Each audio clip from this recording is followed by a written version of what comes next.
information and advice looking at sleeping better and sleeping well. So today we're going to cover understanding more about sleep. We're going to talk about the myths about sleep, things that we commonly might hear that aren't correct. We're going to talk about the sleep cycle, associating our bed with sleep and having a good sleep environment, sleeping well at night, and general sleep hygiene tips. Before we start, just to mention to you, this is some general self-help information. This isn't aimed at anyone specifically, and obviously we're all different. We've all got different medical conditions. We've got different things going on with our moods and our mental health. And if you do find that general information isn't helping you enough, then it might be worth speaking to your GP. They can give you personal advice catered for you. They might talk about medication, or referring you to other places such as CBT for sleep difficulties, or even a sleep service. If you are interested in CBT for common mental health problems like anxiety, low mood, sleeping difficulties, you can find your local IAPT service online. This is for anyone who's sort of in the UK. You can self-refer, you can have an assessment, and they'll discuss sort of treatment options for you under the NHS. For more sort of urgent concerns, or maybe out of hours when you can't get hold of your GP, you can call your mental health helpline. And if you go online here, you can find the local number for your area. Obviously, for emergencies, if you felt you couldn't keep yourself safe or someone else you were worried about their safety, it's important that you call 999 or go to A&E instead. So what we're going to first start about talking is the sleep myths. So sleep myths are common bits of information that we hear in society that usually aren't 100% accurate. And one myth you might have heard is people drinking alcohol or maybe something else like cannabis to help themselves sleep better and fall asleep. And for some people, it is true. Drinking alcohol can make you feel sleepy. It's a sedative. So for some people, it can help them to fall asleep. However, alcohol or other substances doesn't actually help you sleep better. What we often find with alcohol is that you get lighter sleep as a result. Some people might wake up a lot in the night as well. So although it might help you fall asleep, it's not going to help you get that deep, refreshing sleep that you need. And actually, alcohol doesn't help us sleep in the long term. It can give us more difficulties. A common thing that a lot of people have also heard is that we need 8 hours of sleep a day. This isn't correct. Actually, we're all different. It depends on our age, our metabolism, what we do in a day, and what our individual needs are. So we don't actually need 8 hours a day. If you get slightly under, let's pretend you get 7 hours or 6 hours, that's perfectly okay for some people. Think about things like babies and teenagers. Depending on what stage of life that we're at, we might actually need more than 8 hours sleep too, because then they're growing, obviously, and developing. So another common myth is that you shouldn't wake up in the night. And this is actually untrue. We'll go into this in a little bit more detail in a moment when we go through the sleep cycles. But actually, it's very common to wake up in the night. It's a normal part of our sleep cycle. You might not always remember that you've woken up, but we all do. Another concern that I hear a lot is I get lots of older adults referring themselves and telling me, oh, I'm not sleeping, Molly. I'm waking up early in the morning. I used to get 8 hours sleep. Now I might get sort of 4 or 6 hours sleep. And actually, that's perfectly normal for older adults to need less sleep. Again, as we get older, our need for sleep might change. Early waking is very common, and it's also very common that people just need less hours of sleep in a night when they get older. A lack of sleep is harmful in the short term. I think a lot of people worry that, don't they? You might get a bad night's sleep, or maybe even a bad few weeks of sleep, and people will start to get really worried about that, and they'll wonder, is that dangerous? But actually, in general, for most people, a lack of sleep isn't harmful. It's actually very common. I would say most people in their lives have had some periods where they haven't got the best amount of sleep. And in the short term, that's perfectly okay. Another sort of bit of information, I guess, that you might have heard is that smartphones or going on your TV or just having bright lights on in the room, it can affect your sleep. And that's true. If you think about it, when the sun rises in the morning, it wakes up lots of animals, doesn't it? And when the sun sets, lots of animals might go to sleep or birds go to roost. And it's because that's what they're naturally designed to do. And we're very similar. If we're having sort of smartphones or we're watching TV right before bed, that light is coming through our eyes and it's sending messages down our optic nerve, and it hits the pineal gland in the brain, and that affects our sleepy hormones like melatonin. And if we're having a lot of light come and sort of affect our pineal gland, then it's basically telling our brain it's daytime, you don't need to be having the sleepy hormones right now. And it can affect your sleep for up to 15%. So it is important that we try and use our blue light filters, but better yet would be not to watch TV in bed or to be scrolling on your phone before you go to bed. Now, I don't have a current sleep problem, so I do sometimes scroll on my phone before bed. I'm not going to lie and pretend I don't. It's only a problem if your sleep is a problem, and if you're struggling with the sleep, it might be worth looking at your smartphones and watching TV before bed and seeing if actually reducing that does help your sleep. Another common myth, exercising before bed helping us to fall asleep. That's incorrect. I hear lots of people that might do push-ups in the middle of the night if they can't sleep, or they might go for a long walk, or sometimes they'll do that right before bed, hoping that they're going to fall asleep better if they're feeling really exhausted and tired. But if you think about it, when you do exercise, you're getting the whole body pumping, aren't you? Your heart's pumping, the blood's going round, you're increasing your blood pressure, you're getting hot and sweaty, full of energy. And actually, it's pumping you up. So it's going to make it harder for your body to tire, wind down, and for your mind to rest and go to sleep if you're really wired from all the exercise you've just done. Exercise in the daytime is really good for you because it's telling your body, oh, it's the daytime, I'm awake right now. It's helping your body clock. But right before bed or in the middle of the night, it's going to wake you up. So it's generally not helpful for people to do that. A common myth is that people think that lie-ins or naps are good for us. They're actually not good for us in general.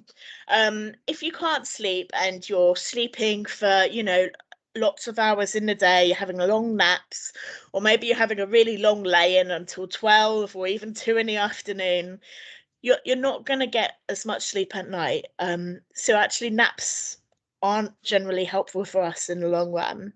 We might feel really tired and we might feel like actually we're really exhausted and need to catch up on sleep. But generally what that can do is mean that then we don't sleep as well the next night, and it can make our sleeping problems worse because we're getting our sleep in the day, so then our body doesn't need it at night. Lastly, having a regular bed routine, being healthy, that's true, of course it is. It's really good to have a regular routine that helps your brain to know what time it's going to switch off and go to sleep. Your body will naturally get tired at the same time. Your body will get used to waking up the same time in the morning. And what's really good as well is if you do sort of have a routine where maybe you have a bath, you get into your pajamas, you have a warm glass of milk before bed, or you read a book or something. If you do that same pattern every single day, your brain's going to realize, oh, hang on, it's 9 o'clock and I'm in my pajamas. That means that I've got an hour left before I go to bed.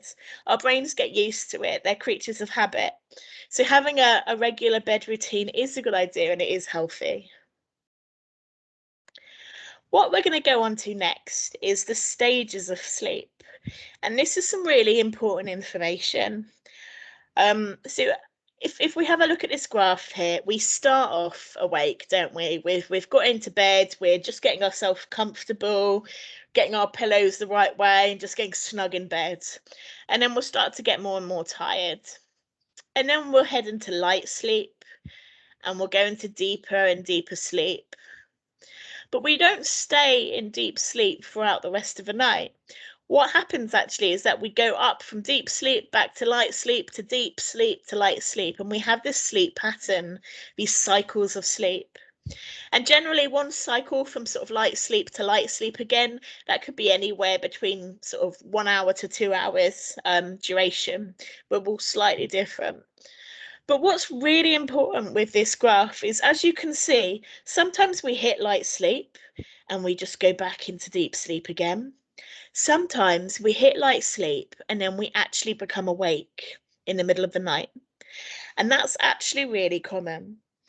It happens to all of us. It's a normal part of our sleep stages. Now, some of you listening to this might be like, well, I don't wake up every night. I would have remembered surely. But sometimes we wake up and we're in that sort of drowsy, half awake state and we just go back to sleep. So we never remember that we've actually woken up in the middle of the night. Whereas for some of us, we might wake up in the night and then we actually wake up. Maybe we've got a full bladder and we need to go to the toilet. Maybe the room was too hot and we sort of need to readjust things. Or maybe we are quite stressed and anxious and we are just noticing ourselves waking up more in the night as a result.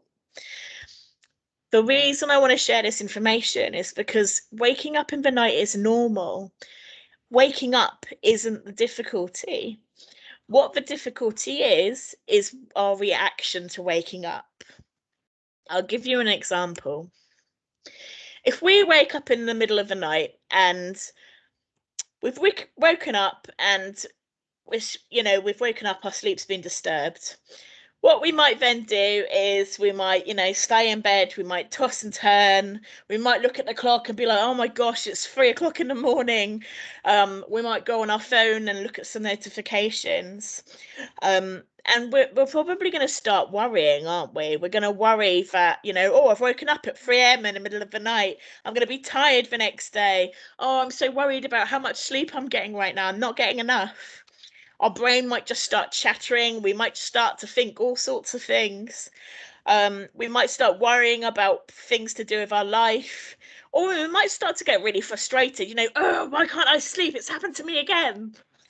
And this, of course, is going to make us worried. It's going to make us frustrated. And as a result, it's going to make our body more tense, more alert, and more awake. And then we're not going to be falling asleep. So as you can see, it's not waking up that's the issue. When we wake in the middle of the night, waking up in the middle of the night is normal. It's a common part of our sleep cycle. What the difficulty is usually is our reactions to it become the bigger issue. If we're worried about waking up, if we're getting frustrated, then we're going to get more tense and then we're not going to be able to fall back to sleep, and that's when it becomes an issue. So it's really important that we do tell ourselves, actually, it's very normal to wake up in the middle of the night. That's okay. I'm going to accept that I've woken up. If you can't fall back to sleep straight away, it might be you want to get up, go to the toilet, get yourself a drink of water. But trying not to get over worried or over frustrated, just reminding ourselves that waking up in the middle of the night is normal. Generally, that then helps us to go back to sleep because we're not getting so wound up over the fact we've woken up. Here are some general sleep hygiene tips. We've kind of covered already the lights, watching TV, using our electronic devices. Having bright lights is not good for our sleep. It can be too stimulating. So we want to reduce as much brightness in the room as possible and use those blue light filters, or better yet, not to use our TV or our phones in bed. We want to have a nice routine which teaches our brain, I'm going to go to sleep. So like I said, it could be a warm bath, getting into your pajamas, reading, having a regular pattern each night so your body knows it's getting ready to go to bed. That's really helpful. Keeping a regular schedule is really helpful, and that's not just about sleep. It's for everything in our day. So, if we wake up the same time, then that's going to help our sleep at night and our tiredness at night. If we're having our meals at regular times, if we're having our medication at regular times, these are things that can support our body clock. If we're doing chores, if we're doing exercise or just daily activities, again, it's telling our brain, I'm awake right now, it's the daytime. And that just helps to sync in our body clock again. Now, what they say is caffeine and nicotine, they're stimulants, aren't they? And the issue is they stay in the body for a fair while as well. So if you are struggling to sleep and you're struggling with insomnia, it's really good to try and limit your caffeine and decrease how much you're having. If someone's having, sort of 10, 16 cups of coffee or tea or Coke a day, that's a lot of caffeine, and it will have an impact on your sleep. What they say is, don't try and cut it out all at once, however, because that can sometimes give you headaches if you suddenly withdraw all the caffeine. So what you want to do is slowly reduce how much caffeine you're having, maybe switch every other cup to decaf, and then just try and reduce how much you're having in the day. It's also really important to know that caffeine usually stays in our system for at least 4 hours. So we want to cut that out for at least 4 hours before we go to bed. So let's pretend you're going to bed at 10 o'clock. You don't want to be having any teas or coffee past 6 o'clock, because it's going to still be in your system, keeping your body alert and awake before bed. And the same goes for cigarettes or nicotine. It can affect our sleep just the same because it's also a stimulant. We've touched on alcohol already, but as we said, alcohol can actually make our sleep worse in the long run. It stops us having that deep, good quality sleep. So in general, it's also important that we don't drink before we go to bed, and we want to reduce our alcohol level. So it's a healthy amount of alcohol that we have. Stick to those weekly limits of alcohol, and that will help us have a better night's sleep. Food is also quite important. If we're going to bed hungry, then our body's going to be keeping itself awake. It's going to be burning fat and energy because it needs that fuel. So if we're going to bed hungry, we're keeping our body active. But also, you don't want to go to bed after you've just eaten a really large meal, because your body's still going to be awake digesting that food. So both are going to affect your sleep. Also, if you're having lots of sugary meals, you're going to have that big sugar spike and then dip, aren't you? And that can also affect our energy levels and our sleep. Spicy food, apparently, for some people also affects our sleep. So we want to give our body a few hours to digest food before we go to sleep. We want to give our body time to, have all the food that it needs in the day, and then to slowly switch off and stop those digestive functions. And that will help us to rest better. This may sound basic, but it is really important we have a good sleep environment. We want a nice dark bedroom with no bright lights. We want a nice calm place to fall asleep. It's important that it's quiet and we're not disturbed by loads of noise. Cool sort of temperatures is good. Generally, our temperature dips before we go to sleep. That's why sometimes actually people have a bath before they go to sleep. Because if you've had a warm bath and then you come out of the bath, your body temperature dips. And it kind of copies the same sort of dip in our body temperature as our body would naturally do before we fall asleep. So again, having a bath can help before sleeping, but also just having a nice cool room to help fall asleep is always useful. And I know that's easier said than done when it's in the summer. Some people like to have the window open, or they like to have a fan. Do whatever you can to make sure that you're comfortable. And obviously, it's also important that you have a good mattress as well, and that you have a comfortable mattress. You don't want something with loads of lumps or bumps that you can't get comfy on. That's not going to help you fall asleep. I think they say every sort of 7 years we should be replacing our mattress. So it is important that we've got that comfortable environment just to help us fall asleep a bit better. Now, just to change the subject a bit and ask you a quick question. When you look at your bed, what do you think? Do you think your bed is a place for sleep, rest, relaxation, unwinding? Because that's what we want our brain to associate the bed with, don't we? We want our brain to think, this is where I sleep. The same as your brain knows, this is where I go to the toilet, or this is where I eat my food. Our brain has these strong links in it. And what we want our brain to associate our bed with is sleep and rest and relaxation. What often happens, unfortunately, and this happens for a lot of us, is our bed becomes so many other things. Our bed becomes a place where we go on our phones or we watch films. Our bed sometimes becomes our office. Our bed might become a place where we worry a lot and we're thinking about all sorts of things. And then our bed might become a place where we're stressed, or it might be a place where we're getting frustrated because we can't sleep. All of these things are weakening that association, the bed equals sleep. So how do we get that back then? Let me ask you a really weird question, but there is a point to it. Um, think about when you need the toilet. Just pretend for a moment you need the toilet and you're walking home as quick as you can. You really need a wee. And you get to your house and your hand's on your door handle and you need it a little bit more then, don't you? That urge increases. And then you're in the house now and you're walking to the bathroom. And as you get to the bathroom, you need it even more, don't you? And now your hand's on the bathroom door and you're in the bathroom, you've got the door shut. You need the toilet a lot, don't you? That urge has really increased.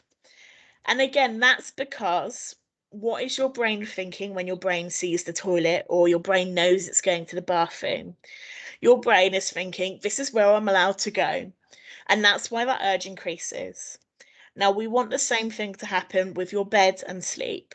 When your brain sees your bed, we want your brain to think, this is where I fall asleep. Yeah, we want a really strong association there. So, how do we get that, you're asking? Well, again, having that routine before bed helps our brain to know that sleep is coming. If we have the same pattern each night, at 9:30, I'm going to brush my teeth and get in my pajamas and read a book for half an hour. Your brain knows what's coming next is sleep. Your brain knows that. It's got that pattern in mind. And again, helping that pattern is having a regular bedtime. If you always go to bed the same time each night, whether it's, I don't know, 10, 10:30, 11, whatever suits you, the point is if you have it regular, your brain will start to get used to that pattern, and so will your body clock. That also goes for waking up in the morning. It's syncing in with that healthy body clock pattern. If you wake up at different times throughout the day, every single day, then it's going to be hard for your brain to know when it's meant to be falling asleep. It's also really important that we keep our bed just for sleep and sex. You don't want to be watching TV in bed or reading in bed or on your laptop or anything else because you're weakening that association. Sex is okay in the bed. Sex, as we know, can give us sort of sleepy hormones and make us feel tired afterwards, or it does to some people. So it's absolutely fine to keep our bed just for sleep and sex. But like we said, no eating in bed, no TV, no phones. We don't want anything else to happen other than sleep in our beds. Now, one of my best pieces of advice, although it's probably one of the hardest, is getting out of bed if you can't sleep. If it's been more than 20 minutes, and again, you don't want to, keep an eye on the clock and be ticking down the time to see how long you've got left. If it's been more than 20 minutes and you still haven't fallen asleep, the likelihood is that you're not going to be sleeping. The likelihood is that you're going to be tossing, turning, worrying, getting more tense, more worked up, more worried and frustrated. And you're not going to be falling asleep in that state. So the best thing you can do is to get yourself out of bed. And that's really hard. Nobody likes to do it, especially when you're really tired. But again, what that does is it tells yourself the bed is a place for sleep. If I'm not sleeping, if I'm tossing, turning, if I'm worrying and getting frustrated, I should be getting out of bed because I don't want my sleep to become a place where I get worried or stressed. My bed is a place for sleep, and I'm going to keep that association up. And again, like I said, if you are tossing and turning and worrying, you're not going to be sleeping anyway, so you may as well get up. What should you do in that time? That's a really good thing to think about. Here are a few ideas, but everyone is different. So what lots of people like to do is they like to sit in another room, not loads of lights, obviously, maybe just like a dim reading lamp. Sit in another room and read a book. It might be you want to read a familiar book because what you don't want to do is get really into your book and get really excited and then you're not going to fall asleep. So you want to read a familiar book or maybe just a boring textbook or something like that, which is just going to, again, get your eyes heavy and you might be able to go back to bed. Other people might want to do a word search or a puzzle, read a newspaper. Some people like to knit or just to chill with a glass of water or warm milk. Other people like music or maybe a podcast or audiobook, a jigsaw, or just even a relaxation tape would be nice. Like I said, you don't want to be using bright lights. You don't want to be doing lots of exercise or things that are going to wake you up.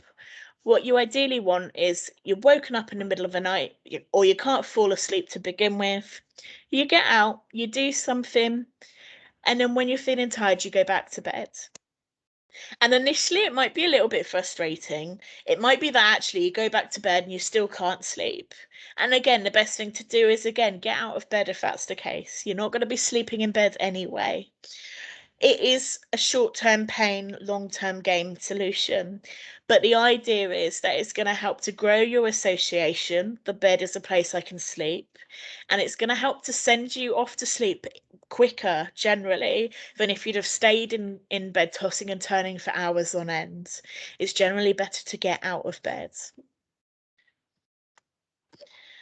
It also links to worry and sleep. So, like I said, it's very common that we'll start to toss and turn and worry in our beds, and we don't want our bed to become a place where we worry. So it's very helpful. Some people find it useful to write their worries down, to have on like a little notepad.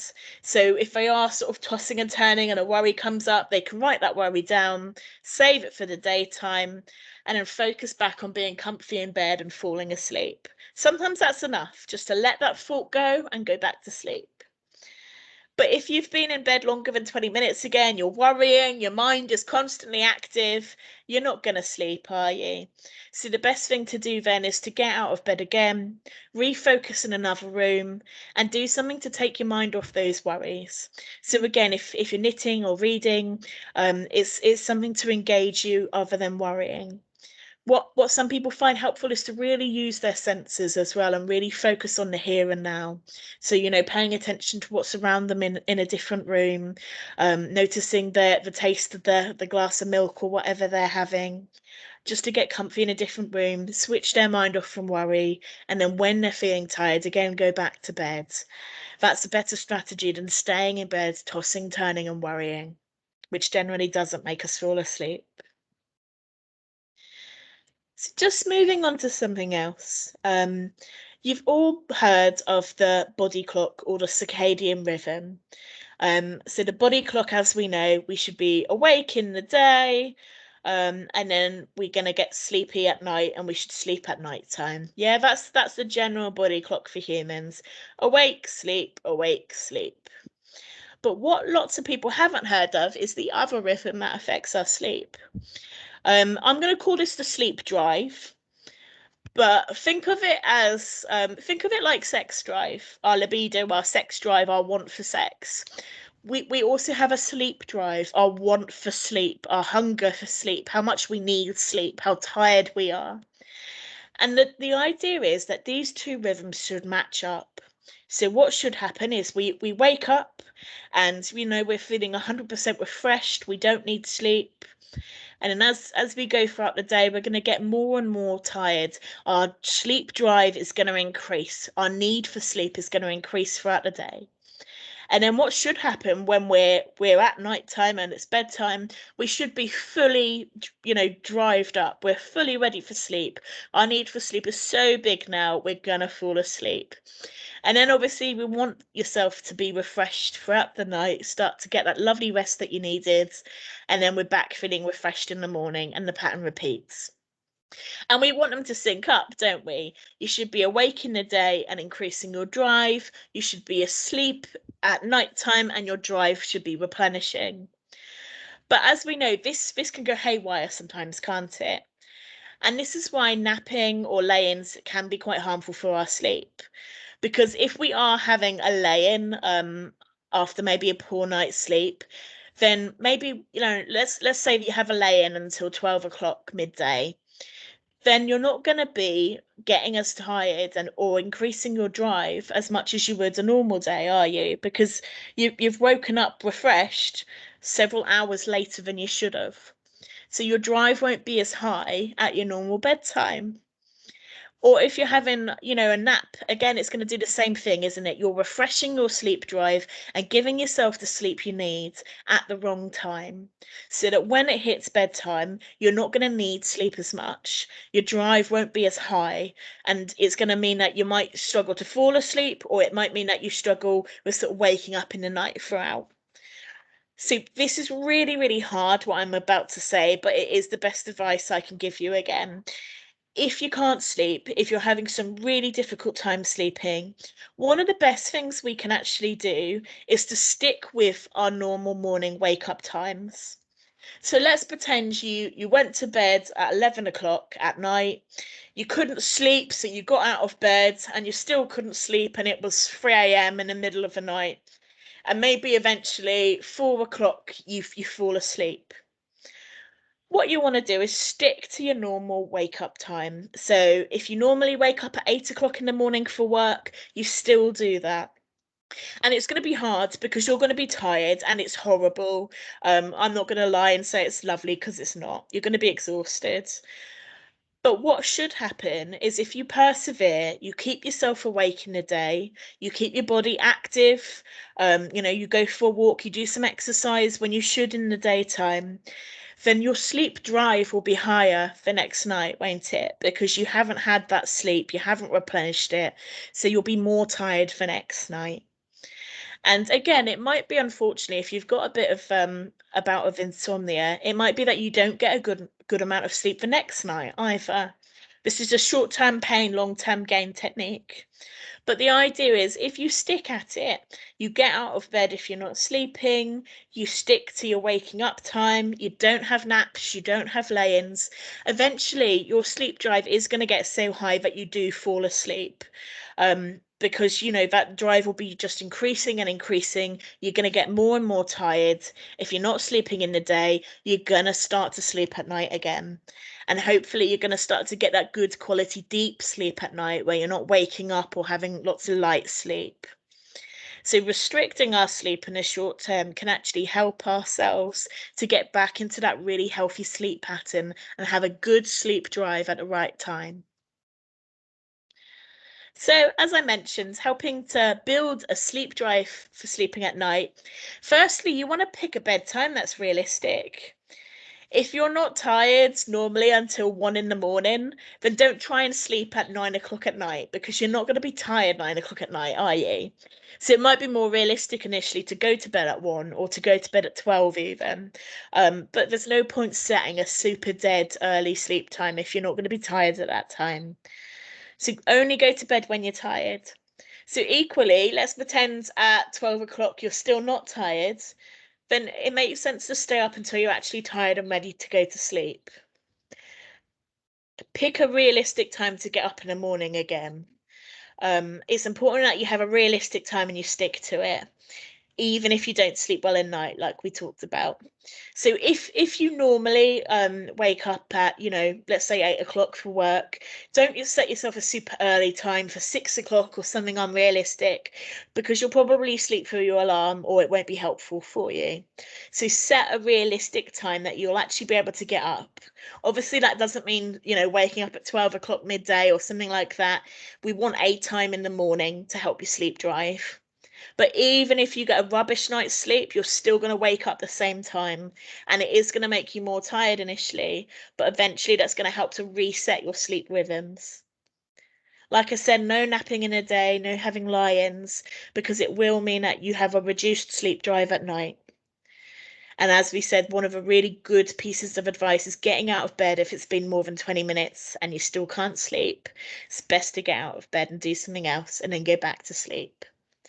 Now, these probably sound like really hard techniques, and unfortunately, if we are struggling with our sleep, that's sometimes what we need.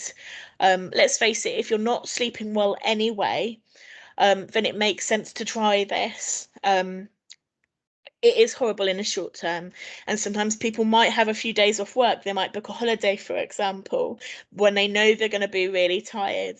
But the idea is, basically, you make yourself so tired that in the end you do fall asleep.